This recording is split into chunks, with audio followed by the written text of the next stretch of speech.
Bonjour, j'envoie ce message à l'encontre des présidents africains. Mes chers présidents africains, je vous adresse ce message avec beaucoup de respect et humilité. Je vous respecte beaucoup, mais fort de constater après plusieurs années de séjour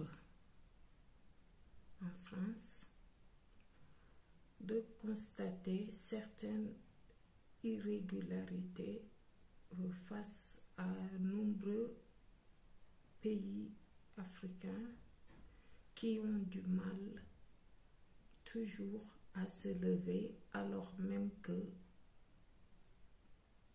les sous-sols africains sont gorgés de richesses. Cela vient d'une mauvaise gestion, d'une mauvaise stratégie de personnes à la tête de nos États. De grâce, ayant été informé de la jeunesse qui prend le désert au risque de sa vie dans l'espoir de retrouver l'Occident un jour et pouvoir s'en sortir, avoir une vie meilleure. C'est le rêve de beaucoup de jeunes ou d'adultes qui ont déjà construit quelque chose dans leur pays d'origine, mais par désespoir se voient obligés de quitter leur pays où ils laissent derrière eux leur famille, leur avis, pour tenter et retrouver un lendemain meilleur. Cela peut paraître illusoire de croire que tout va se résoudre quand on quitte son pays d'origine. Parfois, ces personnes arrivent à réaliser quelque chose dans leur vie. Parfois, ces personnes se retrouvent dans une grande illusion, une grande déception de ne voir aucun de leurs projets se réaliser. De nombreux Africains dans les pays où ils se trouvent sont en difficulté, ont du mal à comprendre les réalités du pays dans lequel ils vivent. Cela n'est pas à la responsabilité de nos dirigeants, mais il est important que quand on constate un grand désespoir,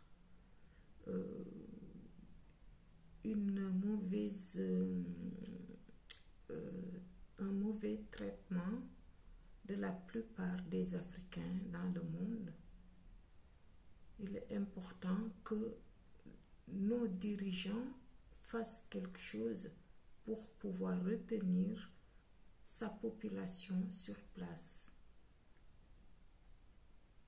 D'accord. Nul ne peut empêcher les personnes qui ont envie de partir dans l'espoir d'un lendemain meilleur de sortir de leur pays. Mais très souvent, ces personnes déplorent, surtout au niveau de la santé et au niveau alimentaire, des vies de plus en plus difficile. Ces personnes n'arrivent pas à se soigner.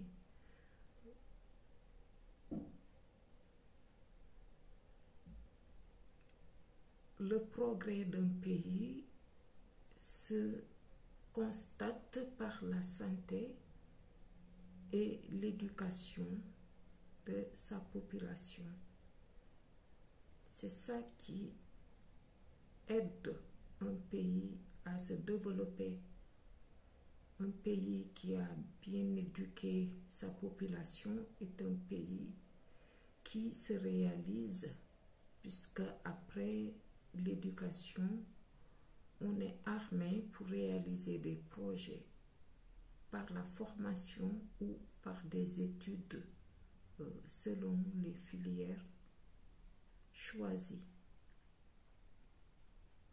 Il est donc important d'avoir une politique qui améliore la vie de la population afin que celle-ci, dans sa majorité, puisse se sentir chez elle en Afrique. On sait que très souvent les Africains sont maltraités dans beaucoup d'endroits sur cette terre, hormis l'Afrique, qui est notre terre. Il y a une petite minorité qui s'en sortent, qui étudient et qui s'en sortent dans leur pays où ils vont étudier ou passer l'aventure. On sait que les réalités occidentaux ne sont pas les mêmes que les réalités africaines. Beaucoup se retrouvent désorientés, déracinés, un peu perdus dans le milieu dans lequel ils vivent. Il est important de mener une politique qui vise au retour des personnes qui souhaitent revenir dans leur pays. Beaucoup n'osent pas se plaindre, beaucoup n'osent pas le dire, qui se sentent mal dans le pays où ils sont partis tenter leur chance. Beaucoup appréhendent le retour, la honte de la famille, des amis. Donc ces personnes préfèrent même dormir dehors ou dans des hôpitaux psychiatriques après une multitude d'épreuves qui les mènent vers la maladie parfois. Il est donc temps d'être conscient, car nombreux pays aujourd'hui expriment leur mal-être de devoir accueillir autant d'Africains qui quittent leur pays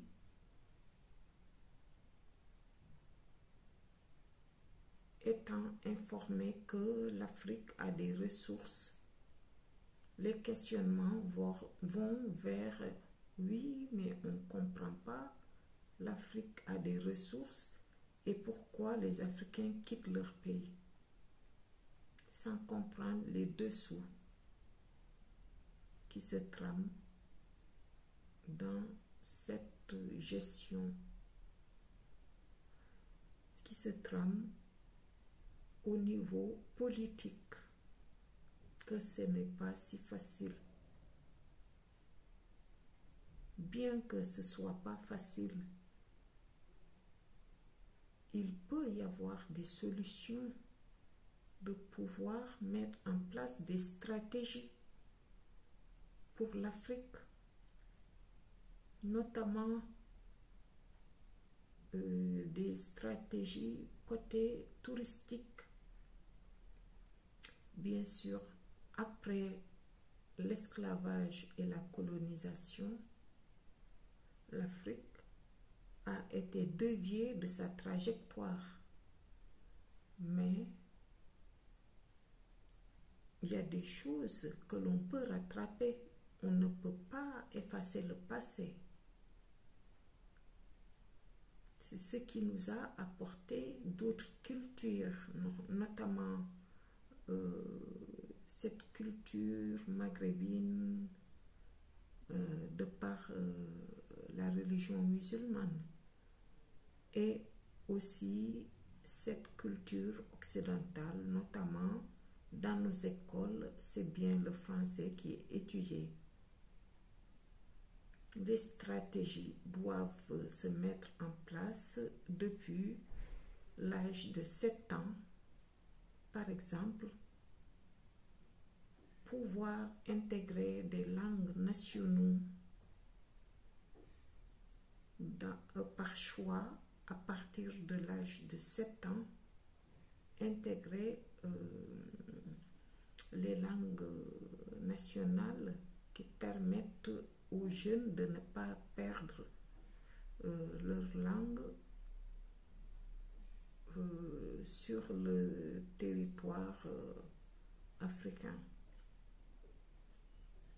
Et les jeunes au collège vont pouvoir choisir jusqu'à 3 langues nationales parlées et que l'anglais et le français soient des options.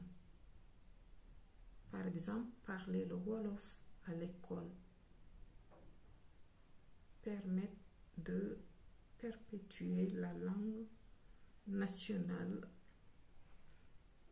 Exemple pour le Sénégal, le Wolof qui est la langue la plus parlée. Donc que les élèves aient des options de choix jusqu'à 3 langues nationales parlées et que le français soit uniquement des langues complémentaires et non pas des langues de substitution par rapport au Wolof parlé couramment. Toute cette stratégie peut cohabiter ensemble. La modernité, le côté culture musulmane, le côté religion musulmane, ce sont des choses qu'on nous a importées et que l'on ne peut pas effacer. Mais il faut que la culture pour le Sénégal, la culture sénégalaise, soit la culture la plus forte, la culture dominante, pour ne pas se perdre et ainsi privilégier tout ce qui est local. Par exemple, manger du riz, si aujourd'hui, avec l'inflation, si aujourd'hui, avec les prix qui augmentent, la majorité des Sénégalais n'arrivent pas à vivre, trouvons des alternatives. Par exemple, il existe bien le mil, le sorgho, le maïs ou tout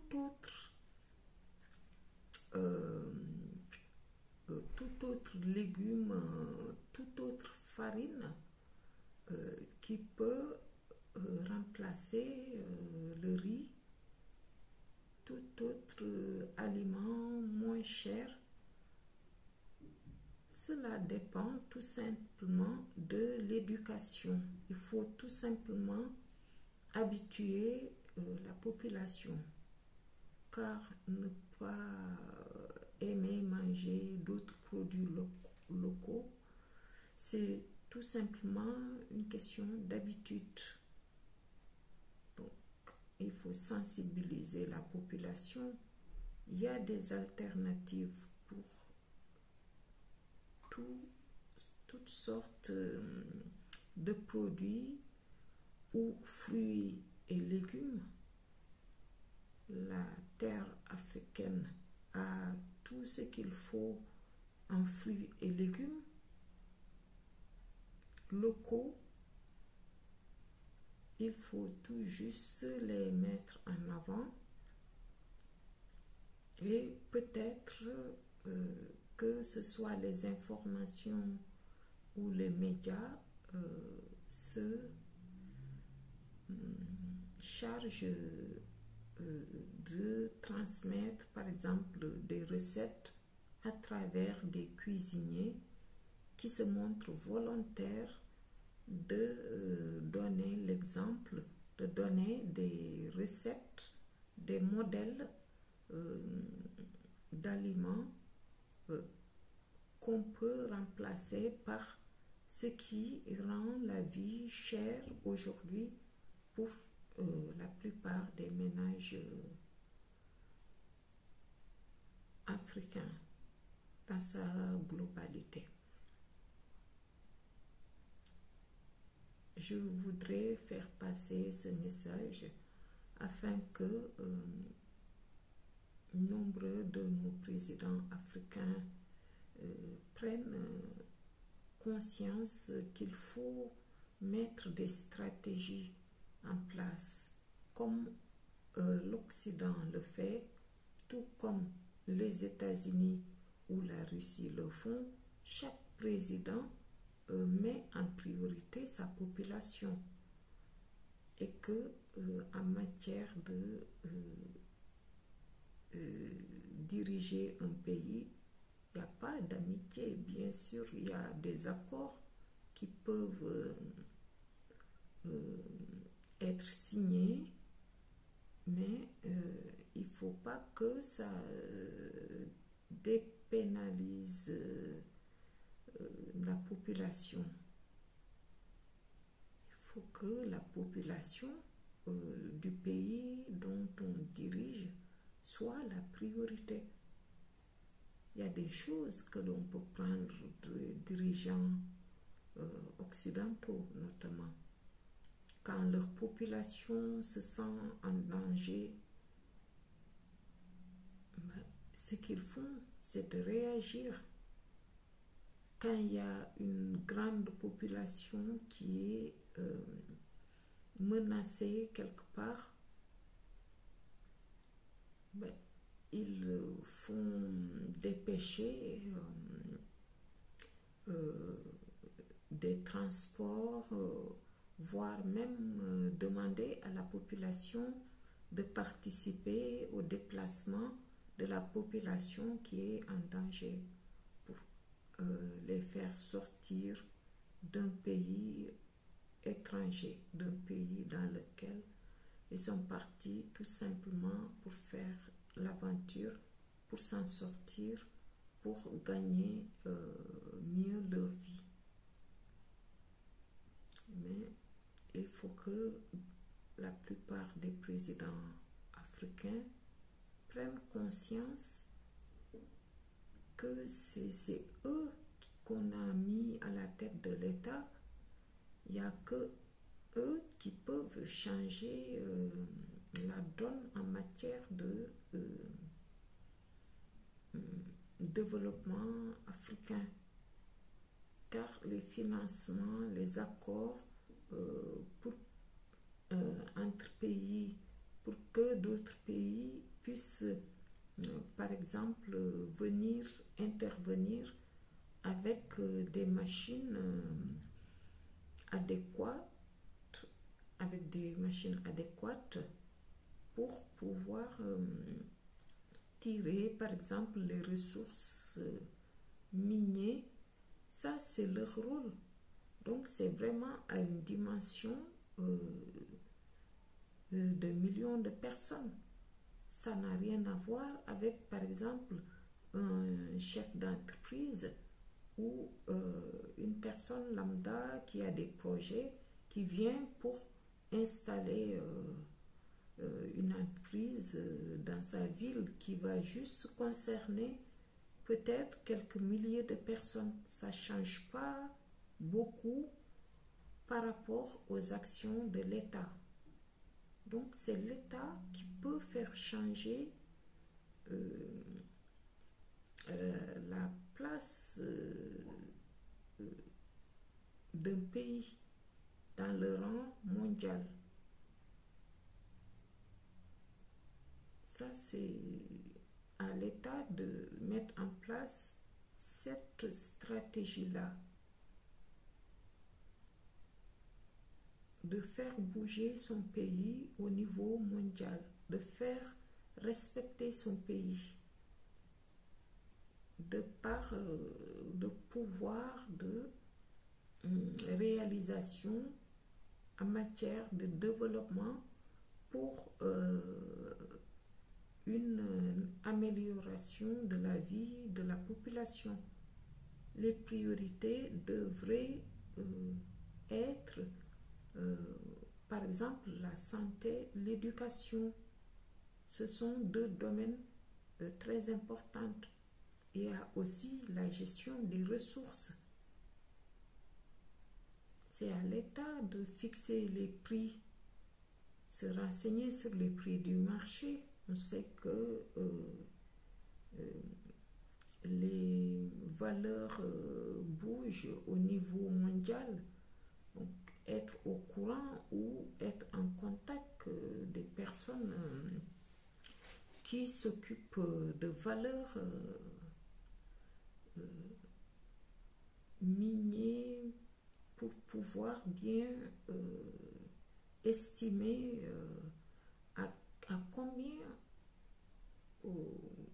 combien vaut le kilo, par exemple, d'or ou autre ressource que ce soit. L'Afrique ne devrait pas souffrir.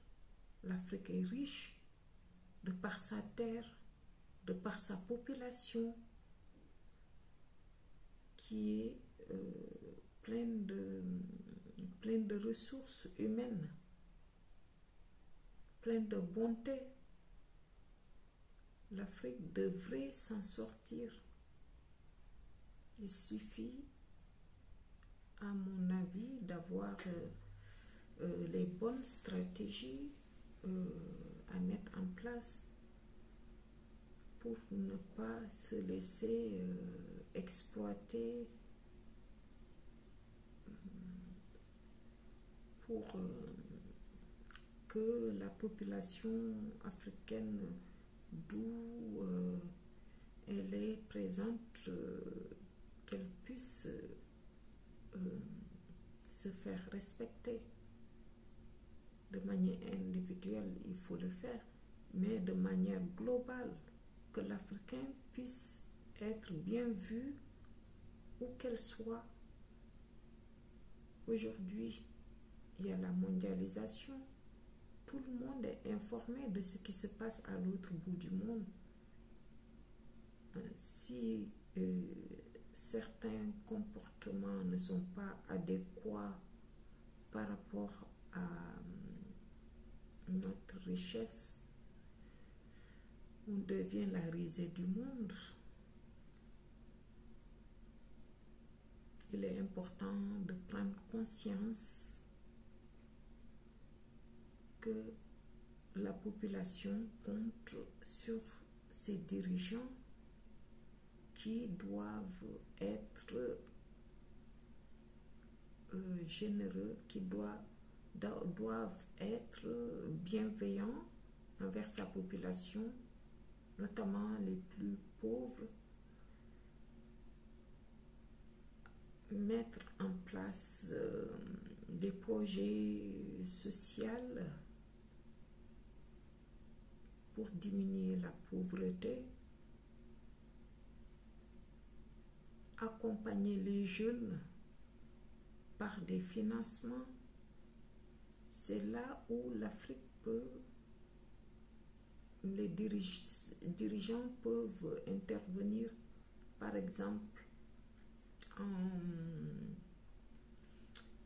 négociant, par exemple, au niveau des Nations Unies, des aides pour pouvoir former des jeunes gratuitement et par la suite les accompagner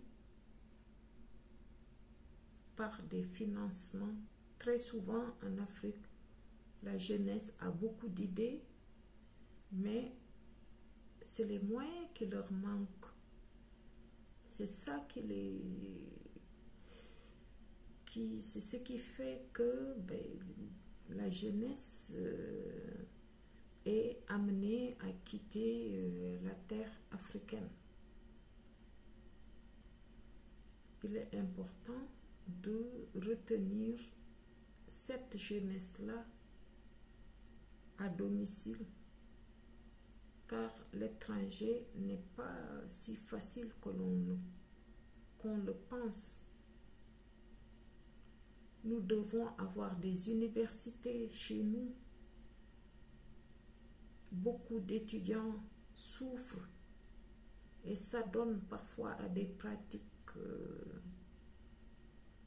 désastreuses à l'étranger et n'osent même pas en parler à leurs parents, hommes comme femmes. Il y a des choses qui se passent au niveau de la jeunesse africaine qui n'est pas habituée à la souffrance dans son pays, car reste très longtemps dépendant de ses parents, nourris et logés. Il est important de mener une politique d'éduquer la population afin que chaque jeune à ses 21 ans puisse être autonome financièrement, que l'éducation financière puisse entrer dans la procédure de formation scolaire depuis le collège pour apprendre à la jeunesse à mieux gérer, à mieux se gérer financièrement afin de ne pas être dans des dépenses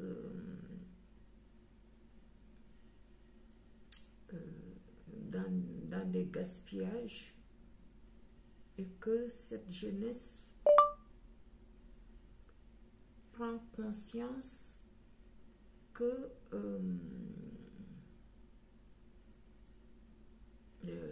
l'argent ne s'obtient pas facilement et qu'il faut travailler pour obtenir cet argent. Donc, cher président, j'espère que je serai entendu, mon message sera entendu.